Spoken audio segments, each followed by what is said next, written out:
Oi, gente, tudo bem? Essa semana eu recebi um e-mail perguntando para que se utiliza a alimentação escalonada num reator de lodos ativados. Para que serve isso? Qual é a função? E como é que se distribui, né? Como é que se faz esse escalonamento? Então, achei legal gravar aqui para vocês, porque deve ser a dúvida de mais gente também. Então, vamos lá. Se a gente está removendo matéria orgânica só, ou seja, DBO, DQO, primeiro, para ter uma alimentação escalonada, eu preciso ter um reator tipo fluxo em pistão, ou PFR, certo? Então, o que é alimentação escalonada? Eu vou ter vários pontos de alimentação. Então, em vez de eu ter a opção de somente alimentar lá na entrada do reator, eu vou ter várias tubulações, que eu posso ter 3 ou 4 pontos. Então, essa alimentação, em vez de eu, chegar toda lá na frente lá do reator, né, na alimentação, eu vou poder distribuir uma parte, em diferentes pontos. Então, isso me dá uma flexibilidade operacional bem grande, que é bem interessante. Então, que nem eu tinha dito, vamos pensar lá que a gente está removendo matéria orgânica, DBO. Se eu distribuir a minha alimentação, certo? Em vez de eu chegar com toda ela em um ponto do reator, eu distribuir, o que eu estou fazendo? Eu estou mexendo naquela relação F sobre M, né? Ou A sobre M, que é alimento sobre micro-organismo. Então, eu estou distribuindo a carga ao longo do reator. Para que eu iria querer fazer isso? Uma coisa seria para eu amenizar aquele pico de demanda de oxigênio na entrada, certo? Então, por exemplo, se vocês têm uma carga maior chegando e a minha demanda de aeração seria muito grande no começo do reator. Então, se eu distribuo isso, eu estou distribuindo esse alimento, então com isso eu vou ter um equilíbrio maior desse consumo de oxigênio ao longo do reator, certo? Então, digamos que tenha uma deficiência de aeração e eu queira fazer isso quando chega uma carga maior, é interessante então eu fazer essa distribuição. Lembra que quando a gente começa a fazer uma alimentação escalonada, eu estou me aproximando mais do reator de mistura completa. Eu já estou saindo do fluxo de pistão. Então, a vantagem, essa flexibilidade é legal por isso, né? Então, por exemplo, se chega uma carga de choque, uma carga tóxica, se a gente pensa lá, se eu tenho um reator de mistura completa, essa carga vai se distribuir em todo o reator. Já se eu tenho um reator fluxo em pistão, essa carga chega, na frente ali do reator, onde chega a alimentação.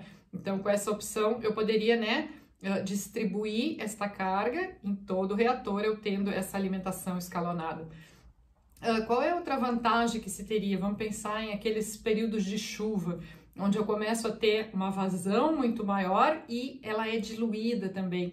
Se eu tenho essa possibilidade de passar, toda a alimentação lá para o final do reator, então imagina que eu vou fechar as válvulas, de alimentação lá da entrada e da primeira e da segunda linha, por exemplo, e eu passar toda a alimentação lá para o final, isso é uma grande vantagem, porque a tendência a acontecer quando chega essas grandes vazões em épocas de chuva é ter o arraste de sólidos, Então, além de estar diluído, eu vou estar arrastando sólidos. Então, se eu puder, passar essa vazão de entrada, toda lá para o final, então eu tô assim resguardando o meu reator de ter aquele arraste de biomassa, que é o que eu não quero que aconteça, e também vai evitar a sobrecarga no decantador, porque é menos sólidos que vão ser arrastados. Então, essa é uma grande vantagem também.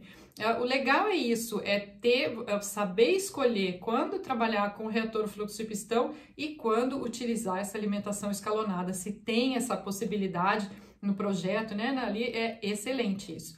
Outra coisa seria quando a gente está trabalhando com remoção de nitrogênio, então quando eu preciso ter um carbono, uma fonte de carbono, e aí chegou lá para o final, esse meu carbono eu tenho várias zonas anóxicas e aeróbias, e quando chega mais para o final do reator fluxo em pistão, meu carbono, a minha DBO já está muito baixa, então em vez de eu fazer a alimentação num ponto só, eu faço em vários pontos do reator. Isso então é para remoção de nitrogênio, certo?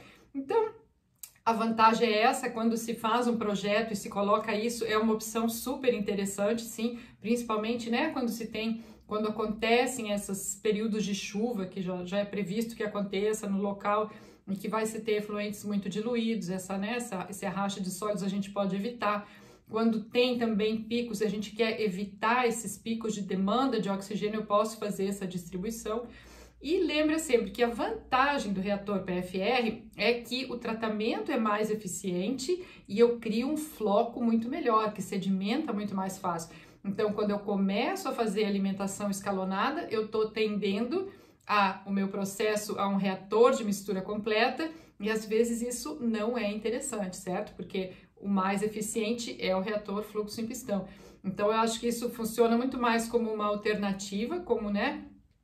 Operacionalmente, assim, fazer alguma variação quando precisa, do que operar isso diariamente, né, como sendo uma operação comum, a menos que precise, então, para remoção de nitrogênio, que aí realmente eu não quero adicionar um carbono externo, eu quero simplesmente utilizar o meu próprio efluente, então eu faço mais um ponto ou dois de alimentação.